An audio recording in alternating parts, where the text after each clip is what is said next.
ஹாய்ங்க, அனைவருக்கும் காலை வணக்கம். இன்றைக்கி குட்டி மினி விலாக் வீடியோ தான் பார்க்க போகிறோம். இன்றைக்கி காலிஃப்ளவர் குழம்பு தாங்க வைக்க போகிறோம். குழந்தைங்க வேறு சொல்லிக்கிட்டே இருந்தாங்க, அம்மா காலிஃப்ளவர் குழம்பு வச்சு கொடுங்கம்மா அப்படின்னு சொல்லிட்டு.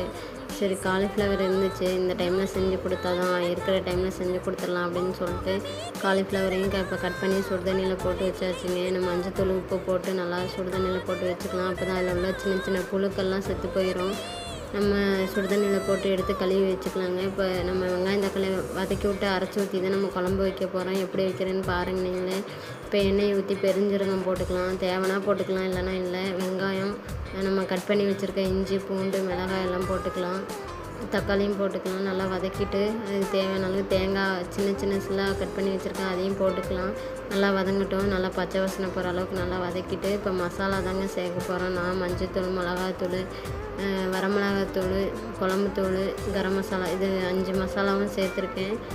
உங்களுக்கு என்ன மசாலா இருக்கோ அதை சேர்த்து செஞ்சு பாருங்கள், நல்லா தான் இருக்கும். நான் இப்படி தாங்க, லேட்டாகிற மாதிரி இருக்கும், ஆனால் டக்குன்னு செஞ்சிடலாம். இந்த மாதிரி செஞ்சு ட்ரை பண்ணி பாருங்கள், ரொம்பவே நல்லாயிருக்கும். அவ்வளோதாங்க, நம்ம வதக்கி வச்சாச்சு. வதக்கி விட்டு நல்லா ஆற வச்சு நல்லா அதுக்கு தேவையான அளவு தண்ணியை ஊற்றிக்கலாம். நீங்கள் தாளிக்கும் போது கூட நீங்கள் உப்பு போட்டுக்கலாம், ஒன்றும் பிரச்சனை இல்லை. நான் ஃபஸ்ட்டே கொஞ்சம் உப்பு போட்டிருக்கேன், நீங்கள் தேவைன்னா போட்டுக்கலாம். அதுக்குள்ளே பால்காரங்க வேறு வந்துட்டாங்க, பாலை வேறு வாங்கி வச்சாச்சு. குழந்தைங்க ஒரு பக்கம் தூங்கிட்டு இருக்காங்க, அவங்களையும் எழுப்பணும், குழம்பும் வைக்கணும். இங்கே ஒரு பக்கம் நம்ம சவுண்டு விட்டுட்டே சமைச்சிட்டு இருக்கதா இருக்குது. எழுந்திரிங்க எழுந்திரிங்கன்னா எழுந்திரிக்க மாட்டாங்க. சரி, குழம்பு வச்சுட்டு போய் எழுப்பிக்கலாம் அப்படின்னு சொல்லிட்டு குழம்பு வைக்க வந்தாச்சுங்க. குழம்பு ஒரு பக்கம் தாளிச்சிட்ருக்கேன், ஒரு பக்கம் பால்காரங்க வந்துட்டாங்க. சரி, பாலை வாங்கி வச்சாச்சு. அதுக்குள்ளே இவங்கள எழுப்பி பார்த்தேன், எழுந்திரிக்கவே இல்லை. சரி, குழம்புலாம் கூட்டி வச்சுட்டு போய் எழுப்பிக்கலாம் அப்படின்ட்டு விட்டுட்டேன். நல்லா குழம்பு நல்லா கொதிச்சிருச்சு. இப்போ காய்கறிகள் நல்லா போட்டுக்கலாங்க. நான் உருளைக்கிழங்கு கத்திரிக்காயும் போட்டிருக்கேன்.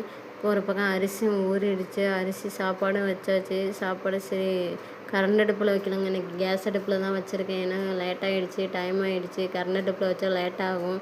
அதனால சரி பாலை மட்டும் கரண்ட் அடுப்பில் வச்சுக்கலான்னு சொல்லிட்டு பாலை வச்சு டீ போட்டாச்சுங்க. டீயும் ரெடி ஆகிட்டுருக்கு. ஒரு பக்கம் குழம்பும் நல்லா கொதிச்சிருச்சு. அதில் நம்ம நல்லா சுடுதண்ணியில் போட்டு வச்சுருக்க காலிஃப்ளவரை போட்டு நல்லா ஒரு கொதி வந்ததும் கொத்தமல்லி தழை தூவி இறக்கிக்கலாங்க. அவ்வளோதாங்க. டாட்டா. லைக் பண்ணிக்கோங்க, சப்ஸ்கிரைப் பண்ணிக்கோங்க.